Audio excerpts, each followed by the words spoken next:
আসসালামু আলাইকুম ভাই।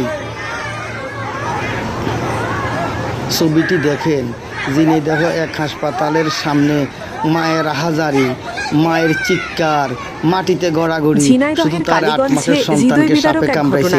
এই হাসপাতালে আশা করি আসছে, এখানে ইনজেকশন নাই। এখন অন্য হাসপাতালে নেওয়ার জন্য চেষ্টা করিতেছে, কিন্তু এখানে অ্যাম্বুলেন্স নাই। তাহলে সাপের কামড়ে নিস্তেজ হয়ে পড়ে।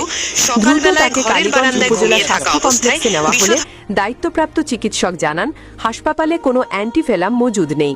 শিশুটিকে বাঁচাতে দ্রুত ঝিনাইদহ বা যশোরে নেওয়ার পরামর্শ দেন তিনি। মুহূর্তেই কান্নার রোল ওঠে হাসপাতালে। মায়ের আহাজারিতে ভারী হয়ে যায় পুরো পরিবেশ। স্বজনদের পাগলের মতো ছোটাছুটি, কিন্তু দুর্ভাগ্য হাসপাতালে নেই অ্যাম্বুলেন্সও। অবশেষে শিশুটিকে মোটরসাইকেলে করে ঝিনাইদহে পাঠানো হয়। এলাকাবাসীর ক্ষোভ তীব্র হয়ে ওঠে, কারণ 1 মাস আগেও এমন ঘটনার পরও এখনও কালীগঞ্জ স্বাস্থ্য কমপ্লেক্সে কোনো অ্যান্টিভেনামের ব্যবস্থা নেয়নি কর্তৃপক্ষ।